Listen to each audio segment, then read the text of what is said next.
So my name is Kim Busby, and I am South Ogden's Animal Control Officer. I've been in the business about almost 20 years. That kind of dates me, doesn't it?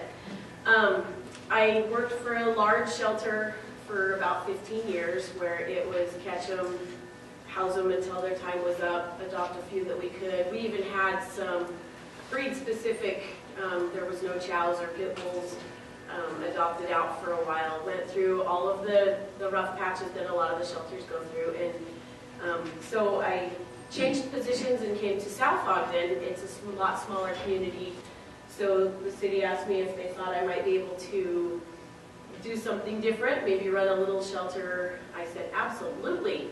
We've got 7 dog kennels and about 14 cat cages. In the beginning, it was, you know, I wanted to make sure that we saved everything that I could, and so it was, we would catch them, we would hold them for the 5 working days. That's our state is 5 working days. And then I would either, if they weren't reclaimed, get them adopted, or I'd try and find a rescue for them. And so it was pretty simple for us to already head towards not having to euthanize. I guess I should back up. We are a no-kill facility now, recognized by Best Friends Animal Sanctuary in Utah. You have to be at least a 90% or better of literally no kill, which means healthy and adoptable animals. So if I have a sick or an injured animal, that's accepted as a euthanasia, a humane death euthanasia. So we're just saying we do not euthanize any animal for time or space, including cats. We began working towards doing adoptions off-site because I'm such a little facility. I knew that I couldn't adopt out that many animals and have people come to my little shelter. So we started doing a lot of PetSmart adoptions and having events and things like that. We received donations from Walmart, their ripped bags of food, and it really opened up the doors to build a coalition with our rescues. A shelter that also wants to save animals from other jurisdictions. That was unheard of. It was kind of a new thing. So we started building a foster group, a big foster base, and we have at any given time between 35 and 40 people that will open up their hearts and their homes to foster the animals. I have a Facebook page, not just our South Ogden Facebook page, which if all of you would like to like it, it's South Ogden Animal Services. That's about where we're at right now, so foster-based, and we do really well with our adoptions. We're at about 850, 900 so far for this year. And we also participate in TNR, Trap, Neuter, Return, which means they're fixed, they've been given a vaccination, and they're re-released back into the community, and it helps to keep populations of skunks and raccoons and rodents down, because now you have animals that are living in an area that's not going to allow other animals to move into that area, and they're going to keep the rodents down. So you've got fixed animals that aren't fighting and spreading diseases, and they've also had a rabies vaccination. So, you know, the lifetime of a cat, if they've even had 1 vaccination, you're lowering the risk of having rabies come into your area. And we have a huge population of skunks and raccoons, and it's actually starting to make a difference. We're seeing, I don't get the request to go out to euthanize the animals in the traps anymore like I used to, because of, I feel it's from the TNRs and the colonies of the cats. It's helping to get rid of the and you do lose some birds, but I would be losing those birds and those eggs from the skunks and the raccoons anyways. We have one specific location where the colony that's maintained, the cats actually eat better than I do. I'm not even kidding. She brings chicken, boiled chicken every day for the animals. It's hidden in an area. They have these cat cage or condo things that are like an igloo type, that are all insulated, and they have them hidden. It's not like, you know, people can see them.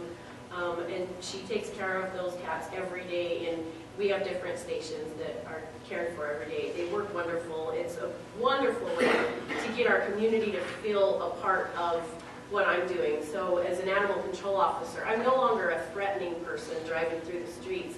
I have people wave and smile and flag me down to chit-chat. When I first started in the business, I'm like, well, that's crazy. Why would you want to put a cat back out there? I really wasn't buying into it. It took some convincing for me, but now I'm a huge advocate for it. I believe it works very well. I've seen it work in my community for years, and I love it. My name's Karen Disney, and I work for South Ogden City. Our animal services is under the police department, so I answer to the police chief, who answers to our mayor and city council. So I'm kind of the liaison and the supervisor over animal control. And you can tell by listening to Kim talk, she's an absolutely fantastic officer. So I get choked up about that. But she has single-handedly almost revised this program because of her enthusiasm and dedication to what she does. And so what my job is, working with the city, is finding the ways to support animal services to let them do what they're doing. They've got the volunteers, they've got the fosters, she's got the services set up, we've got a facility for them now.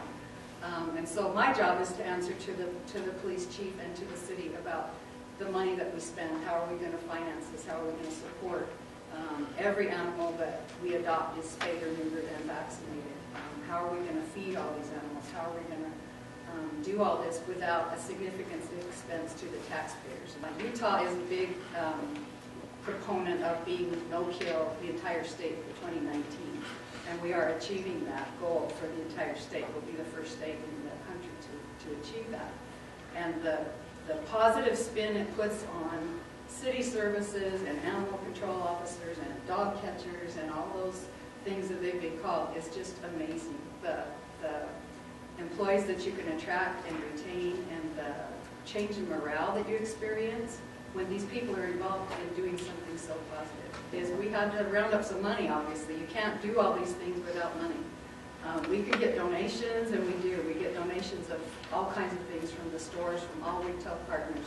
It's just a matter of going out there and making those contacts, not being afraid to ask. You have animal lovers in every business that you've got. You've got car dealers.